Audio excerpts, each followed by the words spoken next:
Hey everybody, welcome back. It's my birthday in 3 days, and I'm coming to find that with each passing birthday, I'm looking forward to them less and less. I imagine this is either something that's going to get progressively worse or something I'm going to gradually come to terms with. I, for one, hope it's option 2. So this, of course, gets me thinking about the years gone by, and I thought I would make a video about my very first goth club and tips on getting you through your very first goth club. Not really through like it's an ordeal or something, but you know what I mean.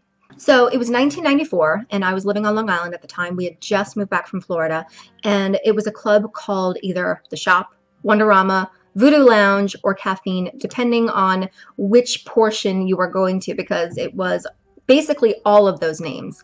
It was located in a massive warehouse, and I believe either Dix Hills or, no, not Dix Hills, I'm sorry, Deer Park, Long Island. It's massive, in an industrial area, and aptly named as well. So in an industrial area in this huge warehouse, and I was taken by the very first person I met, somebody from my Gothic transition video that I referred to as Crazy Bitch. So she took me to this club, and I'd been at clubs before, like teen clubs and things like that, but there were clubs that played things like, you know, chart hits and pop and things like that. So it really wasn't any comparison to what I was about to witness / experience, which in my opinion was freaking amazing. So on the nights that it was called The Shop, it was every Sunday that there was no school on Monday, or every single Sunday when it was the summertime. And that's because it was an all ages event. So it was pretty much open to everybody. And of course this would be a dramatic experience. Why wouldn't it be? So upon entering this club, the first thing I hear is Nine Inch Nails' Terrible Lie. And I think this is around the time that Downward Spiral actually had first come out. So we're walking through the hallway, and it was like a corridor really that just snaked, and it seemed to take forever, and I don't know why, it just seemed like, in my memory, it just seemed like we're walking through this corridor super slowly, and which made it all the more dramatic, unless I'm just, you know, glamorizing it in my head. So we're walking through, Terrible Lie is playing, and I look up at the walls, and there's like gargoyles, and there's candles, and finally we snake left, and the room opens up. The walls are black, everything is black. There are cages, there are gargoyles, and I'm just in awe. I look up to my right, and there's a man in a gimp mask, zipped open, breathing fire into the room, and he's wearing this neon yellow little unitard thing. I later come to find he is a man in a band called Bile by the name of Archie, which he actually had tattooed on his neck, but the gimp mask was covering, so I didn't quite see it this time. So he's doing this gyrating dance while he's randomly breathing fire into the room. So I saw a lot of ripped tights, a lot of Doc Martens, a lot of band t-shirts, but with fishnet arms beneath it, a lot of crow makeup, which today would probably sound really cheesy, but at the time it wasn't at all. It was still very new, very alternative. So I digress. I'm taking in everything that I see, and I'm walking through. So this big, massive warehouse housed several different types of an alternative scene, which basically to me seemed like most of the alternative scene on Long Island, because there were just so many people. It was a sea of people, every room that you went into. So I basically just wandered off, and I went into the next room, which was the haircutting room. It wasn't so much a haircutting room as much as a shave your head room. I think that's all they really could do. There was just buzzers. People were just basically getting their head shaved, and you would choose the bits of hair that you wanted to keep, and that was your haircut. In this room, there was also a caiman, which is a pygmy alligator, which you probably already knew, but for some reason I felt like telling you. So going through again, it was basically each room led you to another room. So exiting this room was what they called Caffeine. This was the Raver Room. And this was before ravers were like cheesy and cliche and I guess more commercial. They were more part of the alternative crew. And they were, you know, dancing along to their repetitive music. And, you know, I don't really like techno, but to each their own. So it was from this room that I could see the outside, and it was all open. It was like a garage door that had been open, and I can see beyond them a whole outside area, which again is filled with people. And there was a school bus, graffitied, and smoke just billowing out of the windows, which people didn't seem to mind. And there were people coming in and out of the bus, looking incredibly high. So obviously they were turning the bus into a massive bong. Okay, I veer to my left, and I see that there's a big, massive patio, and there are people of so many different alternative scenes. It was just, I mean, you had punks with their big mohawks, and you had goths, and you had industrial, and then you had some people that you really couldn't quite categorize. And at the time, I was just so interested, but I didn't talk. I didn't talk to anybody. I just really wanted to look. I'm a people watcher, really. Kind of makes me sound creepy, but I've always really been that way. I'm just sort of an observer. And that's basically it. Nothing really remarkable that I can remember really happened that night, other than me just being in a bit of a cloud, as well as a cloud of fucking pot, being stood outside with that bus.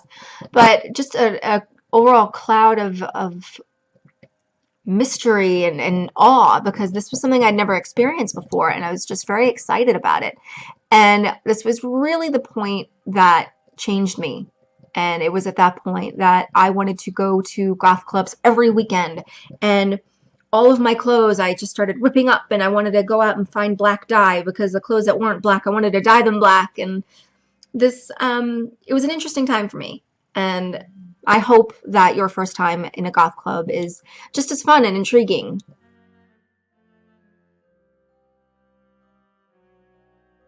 Tip number 1, should you dance?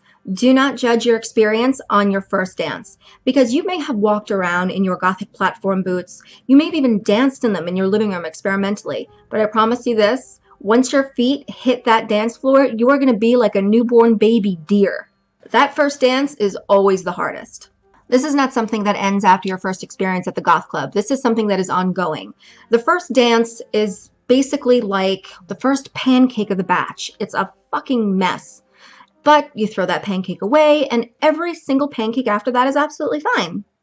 Unless, of course, you're a big drinker, in which case you really won't mind anyway, but just be mindful of the other dancers. Tip number 2. One does not simply dance to a Sisters of Mercy song.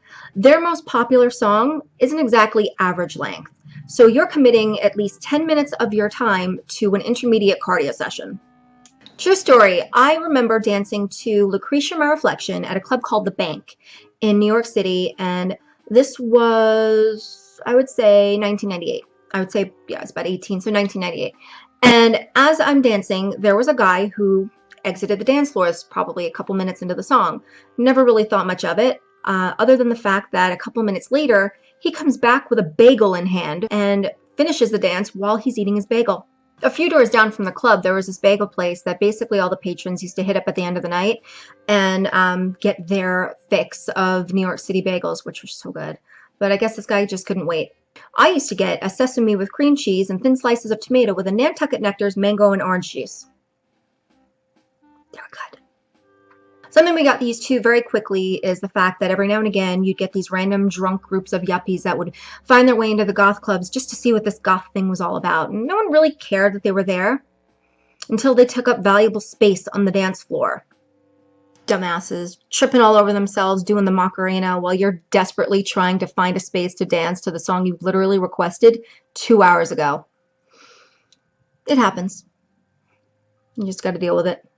Tip 3, I'm kind of randomly counting and not counting, but pack light. There is absolutely no reason you need to bring a straightening iron and a turbo freaking size can of Aquanet hairspray into the club. Because remember, you're going to be carrying this bag around with you all night. I can't tell you how many times I frantically ran to a friend and said, "Are you dancing to the song?" "No?" "Good." Threw my bag at them and said, "Bye," while I go dance to a song. It's a pain in the ass because you can't put your bag down in a club. That's silly. So what I used to find is that I would get a little backpack. They were popular in the early 90s to mid 90s, but a little backpack is great because you can carry your stuff around with you. You don't have a lot of stuff in it, just the bare necessities, and it works out fine. I'll show you my backpack. It's not a small backpack. However, it does the trick.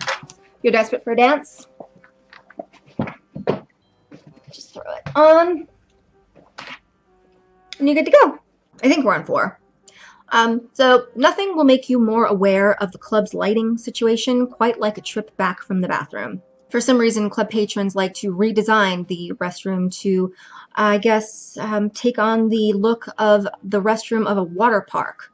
The floors are soaking wet. There's toilet paper all over the place. We don't need to flush them down the toilet or put them in the garbage pail. No, the floor is just fine. It's fine. This could lead to you exiting the bathroom with a trail of toilet paper from your foot which is immediately illuminated like a fucking beacon, which everyone's eyes are drawn to. It's disgusting, a little embarrassing, so just check your feet before you leave the bathroom. Bring gum. Bring mints. You're going to be in a social situation where you're undoubtedly going to be speaking to people, but in close proximity because the music is loud. I cannot tell you how many times somebody has entered into a conversation with me and I found myself immediately wondering if they had just sucked on a fart. For the sake of everyone, breath mints, gum, doesn't matter. Now this is just a general rule and really goes for anywhere that has a bar. However, I just probably know it, but it has to be said. Never ever put your drink down or let it out of your sight. And if possible, walk around like that. Looks a little bit ridiculous, but you get used to it. Better safe than sorry. If you happen to hear a song that you really like and you don't know who it is, ask the DJ. They are a musical plethora of information and they want to promote these bands and they will undoubtedly recommend other bands to you. So when in doubt, ask the DJ. Now I'm going to kind of go off a little bit on personal experience. You may feel as like the new person, a little bit of an inclination to want to prove yourself. Don't do it. Resist the temptation. So as I said in the beginning of the video, my very first goth club was actually located on Long Island. Now my very first city goth club, that was a whole different experience because city goths, they are way up there. They were super intimidating. They were die-hard seasoned veterans of the goth scene. And we essentially, we didn't want to be seen as posers. So the very first club in the city, it felt like really going to a goth club for the first time, like the real thing. It was a club called the Bank. No, I'm sorry, the Bat Cave. Bank came second. It was the Bat Cave on West 30th in New York City, and it was so intimidating. My friends and I, ranging from 15 to 16 years old, we really felt like we had a lot to prove because we wanted to basically have everybody know that we belonged. So we had the jitters. I remember specifically for myself, I had a lot of reasons to feel inadequate. I'm new, I'm young, I basically knew nothing compared to what they did about the music, so I had a lot of reasons to feel inadequate. Now myself, it's always been in my nature to be this silent observer. I sort of just sit back, wander, and really take everything in. However, that doesn't mean I didn't have to resist the urge every now and again to showboat. For example, this is Frozen Autumn playing. This is a really obscure band. How do I let everybody in this room know that I know who this band is?